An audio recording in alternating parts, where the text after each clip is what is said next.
Today on Untangled, we're joined by Thorsrud, a UX professional with over a decade of experience bridging research, strategy, and design. Mara has worked across luxury beauty, smart devices, fashion, and beyond, helping organizations translate user needs into clear, compassionate digital experiences. She's a systems thinker, a storyteller, and someone who brings deep empathy to both the research process and team collaboration. Thank you so much for joining me today. Nice to be here. I'm excited to be here and talk with you today. I am too. Okay, so Maura, let's start with tell everyone who you are. Tell them a little bit about you. What's your passion? What's your why? So like you mentioned, I've been doing design for a long time. I started out in graphic design as far back as high school. And I learned how to do everything the really hard way. Way back in the day, we did it on paper.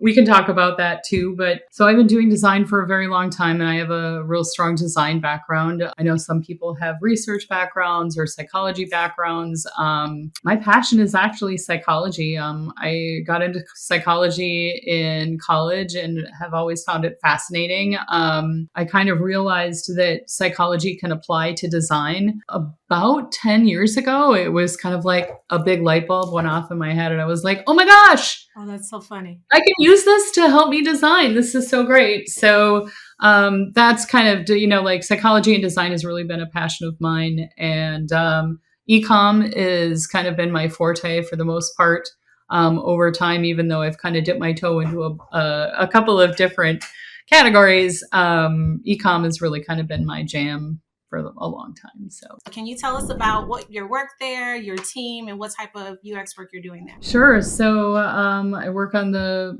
Bex team, which is the brand experience. So I help the brands basically make their sites better. And, we have a capabilities team and they really work on building the bones and the main structure. My team really focuses on how do we customize that for different brands. And then I'm currently working on the hair care pillar. Okay. And then how are your teams structured? So I guess our first question is like, how many people are reporting to you? And then how do you spread everybody out? So team structure is a little different. We have a larger EXD team, experience design team, that reports into a VP. And then we have various director levels that handle each different pillars. So we have like research is a pillar. We have a strategy pillar. We have the core capabilities. We have design excellence, which includes our design systems. And then we have brand experience. Prior, we also used to have regional experience. And I was a director of UX for the North America region before I got promoted up to the brand region, the brand experience. So under each one of those pillars, then we have a bunch of different designers that report up into the director. And so Bex, for example, we are a team of 6. And each one of us handles a different pillar or different brands, basically. So we have luxury and skincare and hair care and makeup. So those are how we are kind of all divided up. Thinking about your career, so a lot of times when we go into these spaces, especially if you have like a new UX space or you're standing up something, they say just get a big win, right? And then we'll worry about the details. So what was your big win in your career? Gosh, I've had a lot of really big wins in my career. I've been very fortunate. I was on their regional team, and my big win there was creating journey maps of particular experiences. So we have specific programs that go across a multitude of brands. So for example, subscriptions. So you can buy a product and we'll just send it to you every whatever selected period of time. So we also have what's called a gift with purchase. And that is you make a purchase worth X amount of dollars and we give you like a little free makeup bag or whatever. I'm sure you've seen that from like Clinique so I started doing journey maps, documenting the entire end-to-end experience across the top 7 brands.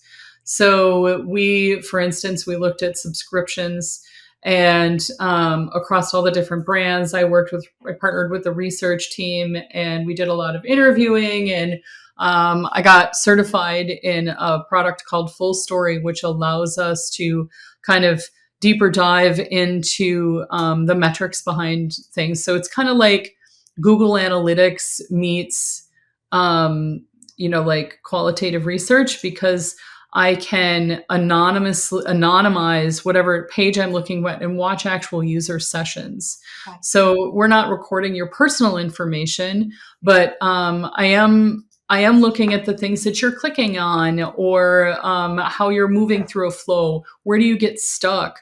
Like, where do errors happen? Is that is that hampering your experience? So we did a big deep dive into Full Story, and really analyzing how this experience is working, and then also looking at some Google Analytics data, and then a lot of interviews with a big panel of people. So we actually did a lot of it. I think we did like 50 people interviews. So across a different mix of brands.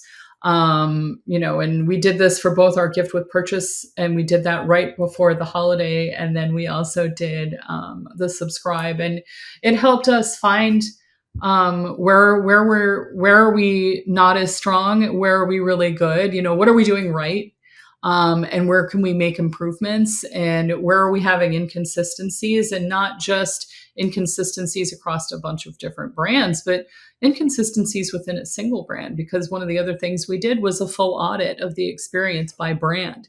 So, we realized we called it auto replenish here, or subscribe to save there, or, we called it auto ship, or, whatever. So, even just aligning all your nomenclature can be a big win, right? So it really helped the business in understanding all of those things, and then making sure that the experiences that we provide are the best in class.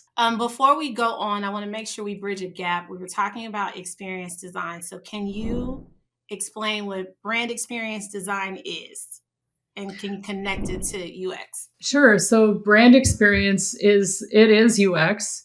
It's just we call it brand experience here because we're focused on the brand, right? So for instance, I work with Aveda, and I want the Aveda brand experience is really important for them, right? They are B Corp certified. They are anti-cruelty. There a lot of their products are vegan. So their story and how that works within the experience is really important. And making sure that we are communicating, especially for brands like Aveda, where their brand storytelling is so key to their business. We want to make sure that that is interwoven throughout the experience for users, because it's important for our users to understand our brand mission, and why all this stuff is so important. So when you and I were kind of getting ready for this, I think I told you the story. I think I saw on your LinkedIn you used to work at Shutterfly. Yes.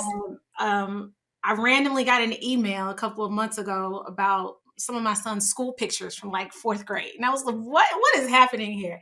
And I was telling you that, and you started to tell me about some things that came out of that COVID experience related to Shutterfly. So can you share that story? Yeah, sure. So I worked at the Life Touch division of Shutterfly. So a lot of us know Life Touch as the school of photography company. If you're in the US, especially, you had school pictures taken every fall when you went to school, and sometimes in the spring too. They do the school photos. So when COVID came, schools got closed. And then we weren't doing any school photography at all. And not only is that obviously bad for business, but it's bad for parents too, because a lot of parents, this is their big milestone for their child. And, that child graduates, and we all, kind of look back, here's how far this person has come, and look at how little Johnny has grown. And so it's an important milestone for a lot of parents to be able to have all those photos. And in some cases, it might be, the only good photo that you'll have of that child, or the only professional photo that you'll have of that child throughout their growing up years, right? A lot of, like, even my family, we never did family photos when I was a kid. Like, we'd have some like, hey, everybody pile on the couch and we'd take a snap. But we didn't do professional photography in my family except for school photos. So we knew at Life Touch how important school photos are. Obviously, it's what we did. But with COVID and no school, or school actually going from home, things became really challenging. So I got together with our VP of product, and she and I brainstormed a whole bunch of ideas. And Shutterfly had been working on a piece to add to their app that we kind of were able to use and utilize for school pictures. And then we came up with I did a prototype in like 2 days. Like, it was super sketch, but it kind of functioned sort of with, slap together screenshots and whatnot. But it was enough that we were able to show, hey, this could be some value to leadership, right? So we ended up coordinating with the app team that are in Haifa, Israel. And then we were able to reprioritize their entire backlog on the app team and squeeze this guy in. And we had a little tiny Life Touch app that was embedded in the Shutterfly app, where moms could take pictures of their kids and then apply the Shutterfly or the Life Touch school photo background and still be able to and order her photo, stuff. But not only that, we were able to use all those photos then for yearbooks. So one of the other products that Life Touch offers schools is the ability to build yearbooks and import all of those high-res images and create a yearbook. So even though these kids had a really disjointed school year, we were still able to provide, school photography, and we were still able to provide yearbooks, and we recovered a lot of revenue that we normally would have not have recovered had we not kind of come up with this little scrappy solution. And it changed the way a lot of schools looked at Life Touch, because they're an 80-year-old company, 80 plus, probably almost 90 now, but it changed how people viewed them from this old company to something that was more innovative and willing to work with a parent to make sure that they captured those moments. I love that story. I was laughing at myself because I was looking for the emoticons, the love. I was like, oh, it doesn't do that here. I love that story. I can't do the little heart. Yes. Does it do Oh, it? no, it doesn't work. It won't do it for us. I love that story. So thinking about this, and I won't ask you to get into like the specifics, but oftentimes when we want to do something, the business tells us we have to make a business case. So did you have to do that for that effort? Yeah, we did. Kind of, okay. Yeah, we did. So she and I worked on that together, and basically, we took my prototype, and then, we worked out, here's the different packages we can do. Here's how this will work. Here we can pull this, because they had already had a prototype of the photos, right? And they were planning on using that because Shutterfly does like photo albums, and like you can get mugs with pictures on it, and a whole bunch of stuff. So they were planning on using that tool in their app so that you could build product, right? Or do, like take a picture in the moment and then get prints and photo prints and do fun backgrounds and all this fun stuff. And we were like, we can use this for school photos. So, and then the anticipated revenue and conversion that we would get from that. And it actually, we exceeded all of our projections. So it ended up working out really nice. That's exciting. Let's talk about your transition into leadership. So you started in graphic design, and then can you kind of talk us through how you got here? Sure. Yeah. So like I said, I started in high school. I started doing graphic design programs. And at my high school, we had programs where I could go and take a VOTEC, right?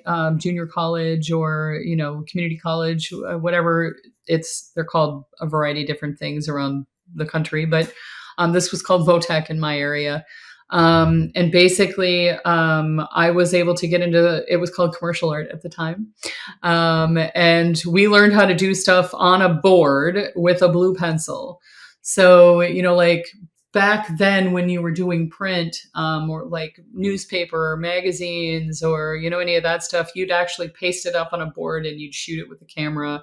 And, like what we now call wireframes, we used to call blue lines back in the print days.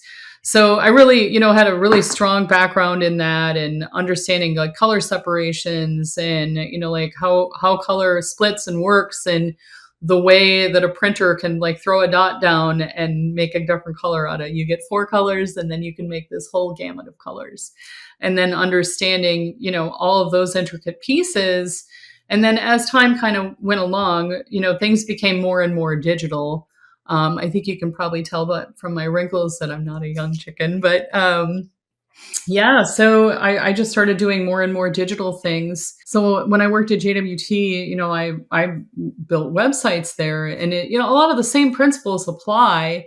We didn't call it UX; it was just digital design, So UX kind of became HCI actually became the bigger thing first, in human computer interaction, right?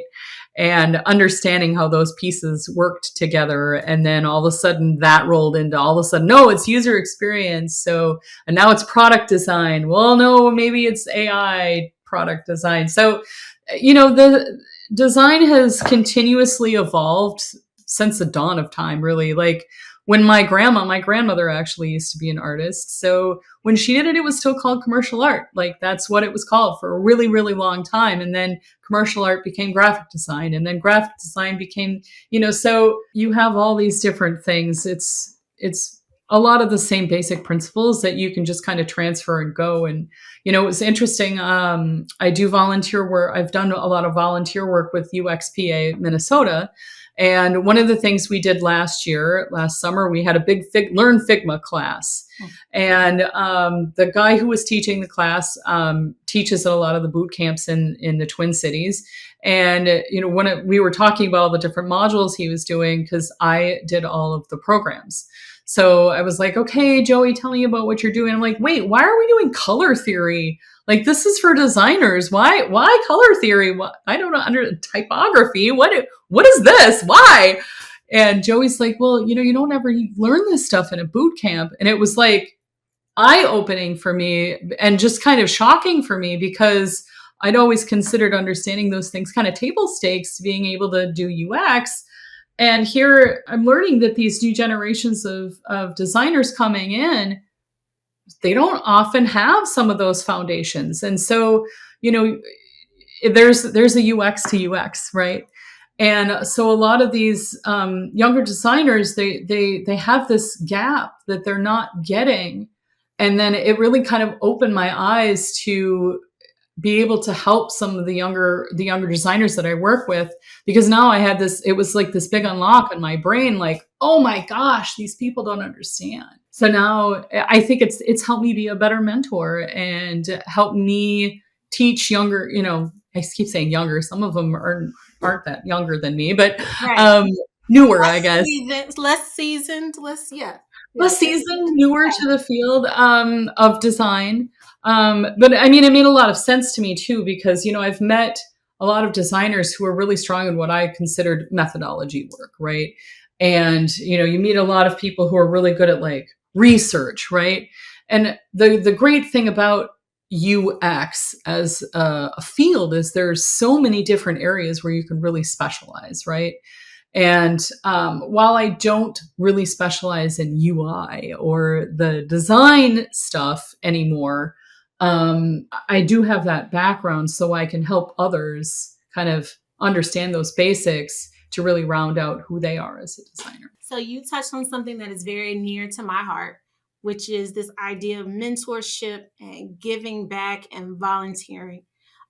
So can you talk a little bit about what that has done for you as a professional, just kind of putting yourself in those spaces? Yeah, well, I mean, it's helped me be a better designer, first of all. Like I've really learned that teaching others is really, not only is it great for sharing knowledge with those who don't have your deep knowledge, right? It helps you as a person and it helps you understand people better. So one of the things that I really loved about UX as a career is that empathy, because I've always had a very high empathy level, and being able to put myself in someone else's shoes and try and look at things from their perspective. So when you start mentoring others, you really get to see it from other people's perspectives, and like learning all those things is really important for me. And then teaching skills that I have that others may not have is also a lot of fun for me. It's really energizing for me. So I've done not only like helped folks that I've met through UXPA Minnesota, but also I did a year of mentorship at the College of Art and Design through the University of Minnesota. So that was also highly rewarding. And, I continue to have these relationships with those people, and it's so fantastic. And it's helped me network with people in my area and connect with other designers. I met a gal through UXPA, and she's now my best friend. Like, we connected in so many different ways, and she's brand new to UX. She'd not done UX before. So, she's actually a couple years older than me, and yet, we have divergent experience. So, we really kind of learn a lot from each other, and it's a fantastic relationship. I love that. So one of the questions I get is, at what point in your career should you start giving back and being a mentor? As soon as you can. Okay. As soon as you can. I wish I would have found this earlier. Like I got to be a people manager about midway through my career. So, and I got the chance to kind of mentor my reports. So, but it's different when you're mentoring someone you manage over. There's a different relationship there than mentoring someone that you don't manage, right? Because there's still a little bit of the power tension when you're managing folks that work for you. And that's not necessarily a bad thing or, whatever. It's just a different vibe, if you will, between the two of you.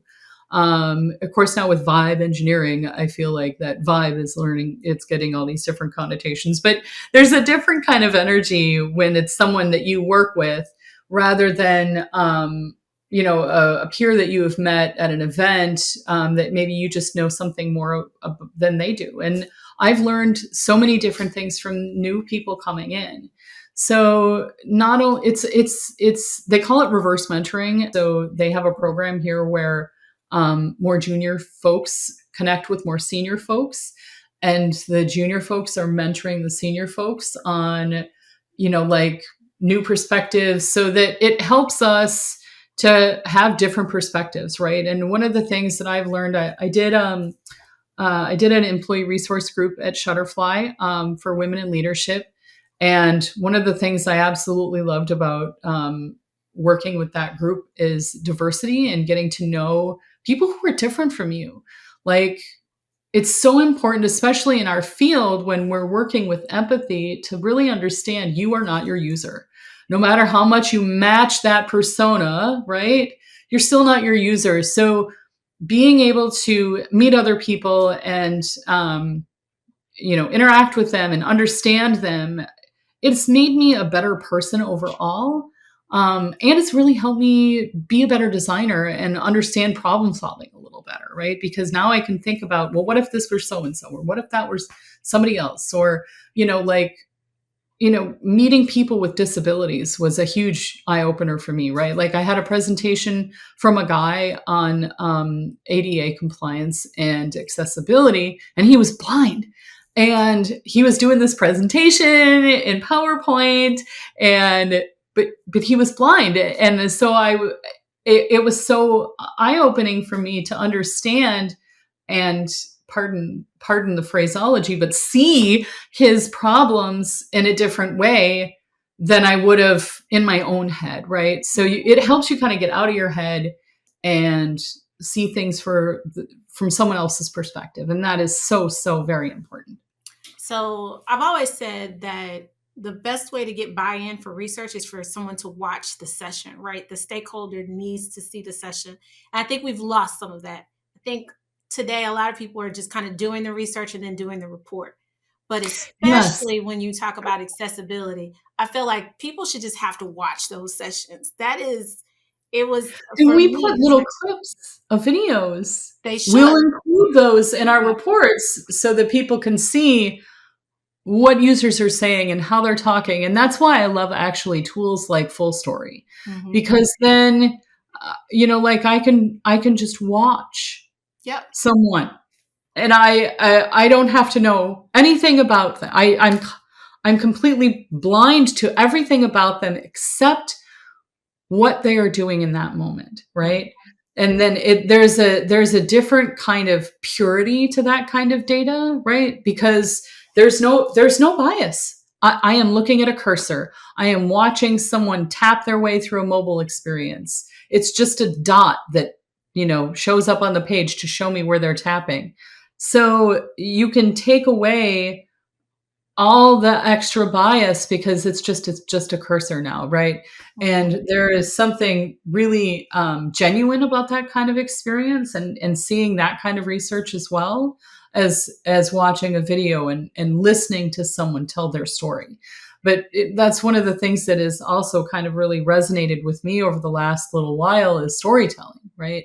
It's not just like I'll give you an example on storytelling. I was watching a session in Full Story because we get this report where people give us feedback. The little, hey, do this little survey. Mhm. But people read those things, just so you know. At Estee Lauder, we read them every day, right? We look at the data every day. So I saw her comment. She was really mad that she didn't get these points that she had been saving, and she was purchasing from a very expensive brand, and she had spent a lot of money with us. And so I went and I looked at her session in Full Story, and I was like, oh my gosh, yes, this is such a problem. But it wasn't just we had error in the interface here. Like, I presented this as a problem. This is her name. These are the comments that she left us. Here's the struggle she is having. This is the story of how this problem is happening. And it made it real for people, right? And then it was like, oh, well, that's Brenda's story, so I made it real for them so that they can understand from a human perspective. And that's what UX is really all about. It's that human perspective. It's not Absolutely. just data. Absolutely. You mentioned a little bit about kind of mentorship externally, but as well as with your team. So, how do you grow the skill sets on your team? How do you make sure that they're set up for success and that they're growing? Sure, I think it comes in a variety of different ways, right? So, one example is I had a very junior designer on my team many years ago, and he'd always kind of hesitated to really express himself. And one of the things that I was able to help coach him with didn't have anything to do with design, really, but it was about expressing himself and making sure that I was like, dude, I can't help you unless you talk to me. And he was like, oh, there was there's that oh moment that I love so much, where it's like something you see it click in someone else's brain and you're just like, okay, we got through. So, being able to help him articulate his own needs as a designer. And I am struggling here. I need help with X, or I don't understand Y, or I got this ticket and I just don't understand it. And it's like, okay, then don't just like put it off to the side and not do anything about it. You have to go to that person. You have to ask questions. Here's how to ask questions. Here's ways that you can ask questions. And then that helps him, in his future life with, doing research and stuff too. So, I mean, there's those interpersonal learning kind of skills, and then there's design skills too. So, both of those, I think you can kind of do as a manager. So I'm going to ask this question two different ways because it's for two different groups. So, thinking about designers, what is something you wish new designers knew when they come into um, working in UX? I would actually say one of the things that I think is really important, and it's because of my own personal bias. on design, and that is color theory and typography and understanding the basics of design. The Gestalt, I guess, is the other thing that they call it, like proximity, right? And the laws of proximity are really important. And understanding some of it is also behavioral, right? Going back to my little passion, which is psychology, and that is understanding patterns and the way people kind of think in patterns, and like understanding how people read. I think that's so key as a designer to really make you a better designer, is understanding people are going to go F. They're going to do the F pattern when they're reading, what they're scanning with their eyes, and then helping people understand that people don't read, they dot, right? So if think about it as you have a big marker and you're just kind of stabbing your page with this marker. That's how your eyes kind of look at things. So when you're designing, you have to think about, how can I set this up in such a way that as people just kind of dot around, they're going to pick up what I need them to pick up? And what are the most important things that you need somebody to pick up? And one of the things I've discovered is I'm really good at doing this in the business world. And I've realized that I've sucked at this doing it in my own portfolio. Because one of the things I've really realized is you get so stuck in your head when you're working on your portfolio that you don't look at it the same way you would look at a project you're doing for work. And I have really had to take a step back and rethink that so many times. Yeah. But that's the same advice I give designers. I'm just like, this is your calling card, right? This is your ability to sell yourself using all of the principles. But you're right. Like, their portfolios, I think it gets too personal. Like they're really trying to like express themselves, right? But there's not a focus. It's tough because you can't, you can't take that step back, because you have your users, right? And then you have the product that you're working on, and that's the company, right? Well, this is you. This is so it's that juicy heart moment where it's so deep that it's hard to really take a step back and go, okay, how would I do this if I were doing it for someone else? Absolutely. Right? You need to be your own freelancer in that respect. Pretend you hired you and pretend that all this data comes from somebody else. And that I really had to kind of think about it so different. That was hard for me. But remember, all those design principles are so important too, right? Like, it's not just about knowing Figma. It's not just about, like auto layout. Like this isn't, how can I set up a design system? There are things that you need to understand on a real basic level to really slow down to speed up. Like if you lack some of those skills, stop.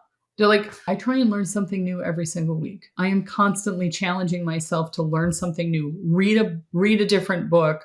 Or if I'm not going to actually read the book, because nobody reads, like get the physical one and then I can parse through it, read do the audiobook.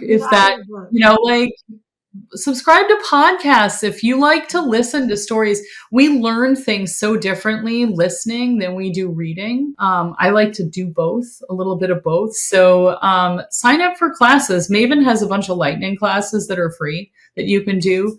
If you wanted to join Interactive Design Federation or Foundation, IDF, that's a great membership to join and get, cred for being in the industry, but also they have tons of classes that you get as a member. Or, if you don't want to do that, check out your company. A lot of companies pay for LinkedIn courses, and there are so many really good LinkedIn classes that you can take. But you should, as a designer, always be upping your game every day. My company is not using AI in design, but I have been taking tons of AI and design classes. One, because I'm curious, but two, because I know that this is going to be a skill that I need to know and learn. And if you're not constantly upping your game, you're falling behind, especially in today's world with AI upping the game almost daily. So do it, keep up with it. When I've had larger teams in the past, we have had I've programmed time into our week to learn. So you program time. Is it a certain time of day? Is it a requirement? They just have to get it done. So I've done something similar in my company, but what have you done? I've done a few different things. We have we've done like a monthly big lunch and learn where we take like an hour and a half.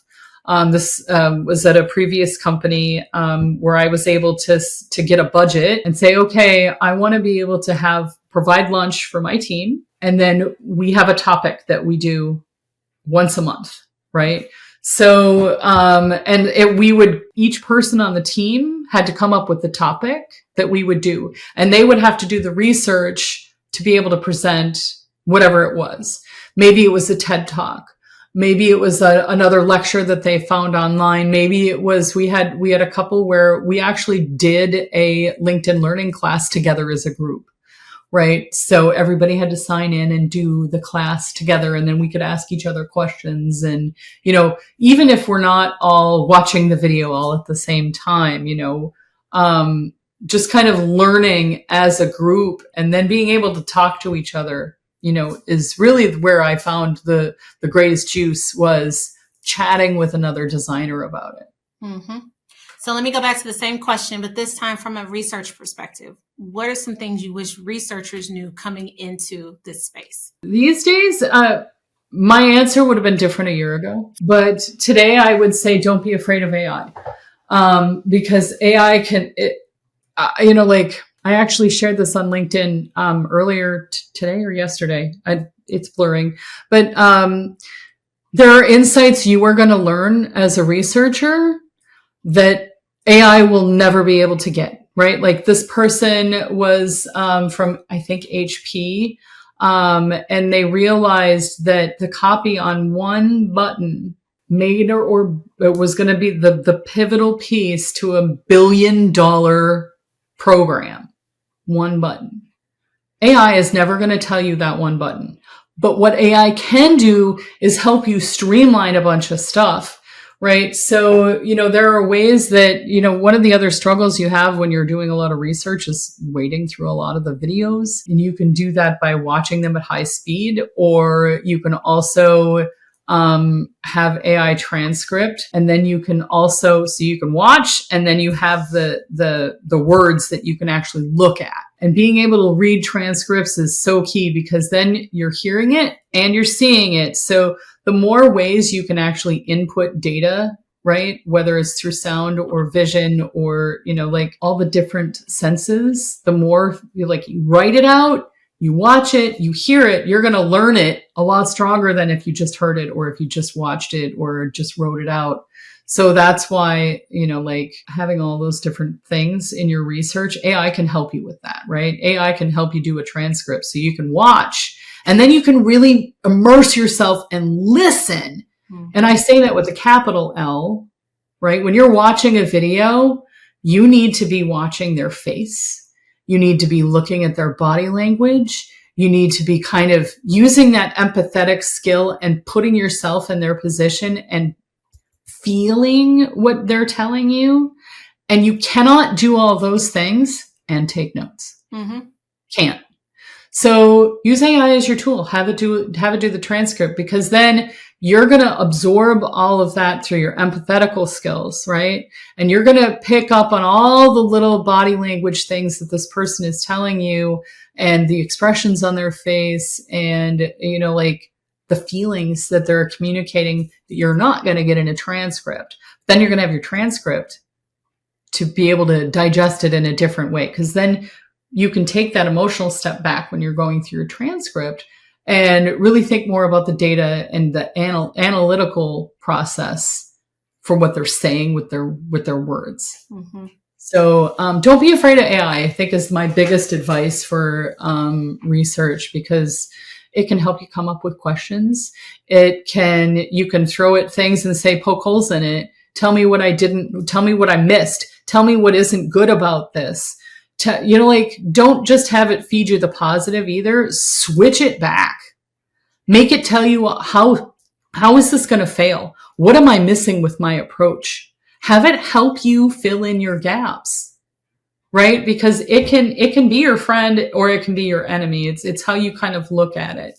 But you're never going to be able to have it peel down to that one button without a human there doing some of that analytical work, because a computer will never get the empathy piece. They will never feel the emotion, and they will never.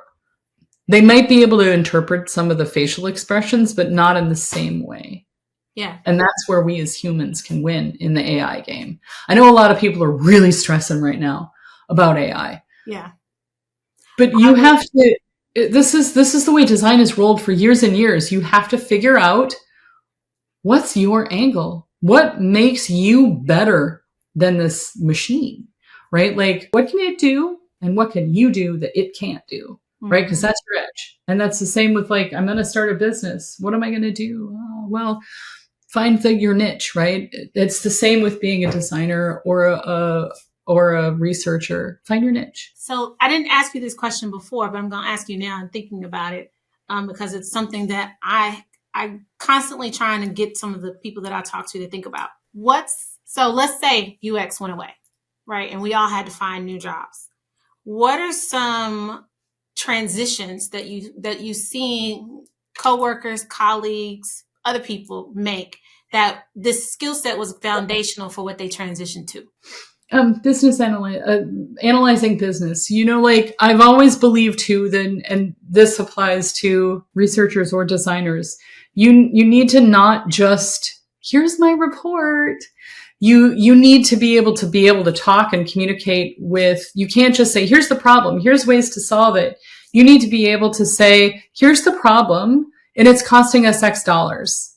And if we make this one change here, that's going to give us all this money. Like, you have to be able to talk business, right? Mm-hmm. Bring it back to the KPIs. Like, I've been very fortunate in that after 9/11, I was like, I don't know if this design thing is going to work out. I got laid off. Like, I don't know what I'm going to do.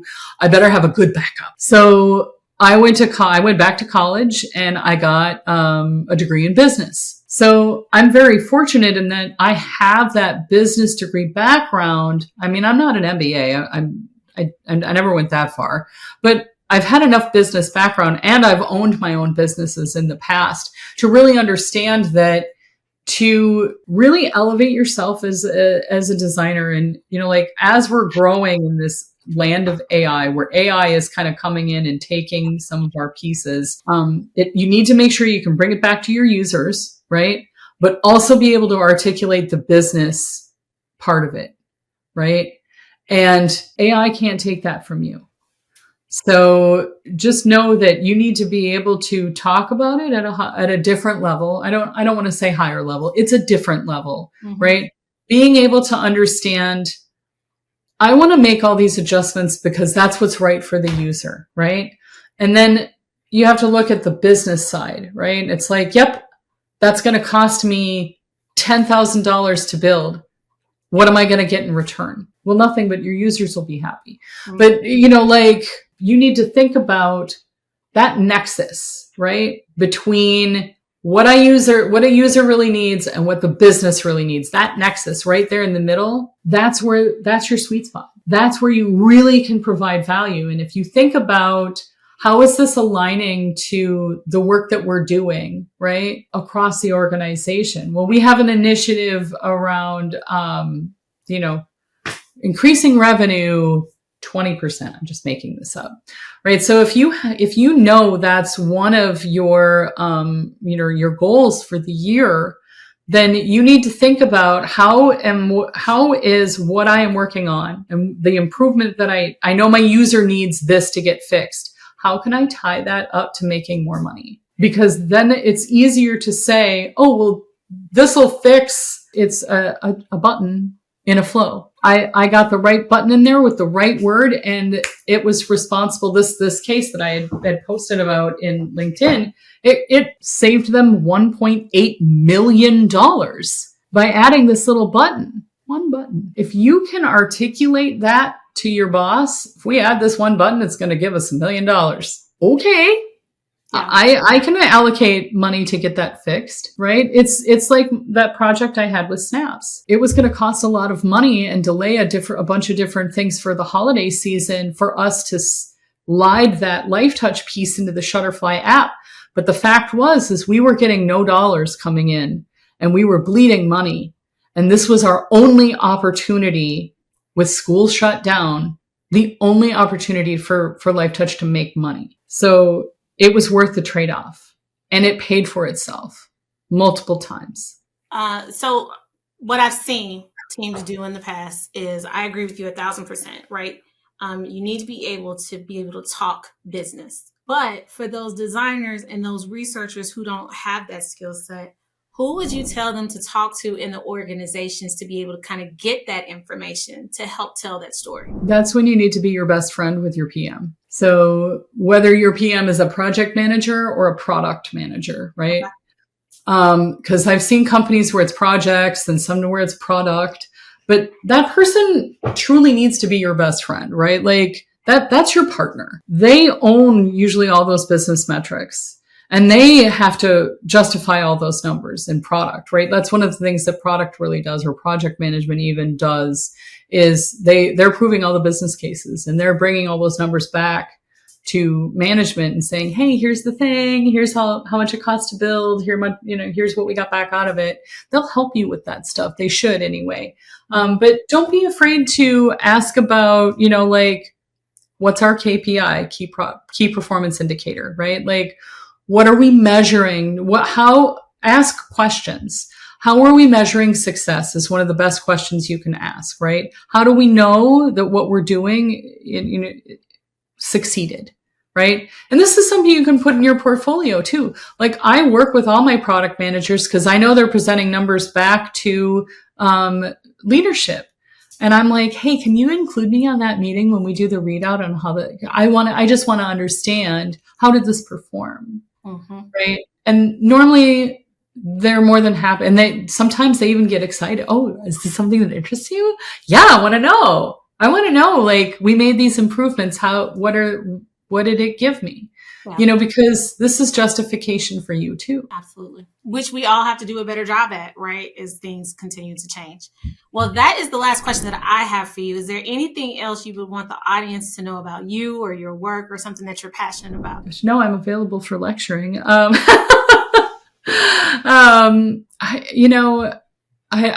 don't really even know. I've had some really great conversations lately with folks, and I love talking. So, well, I enjoyed it. I enjoyed the prep conversation and today's conversation as well. You've been amazing. So thank you so much for your time today. Thank you very much. I enjoyed my conversation with you today too. Thank you. Awesome.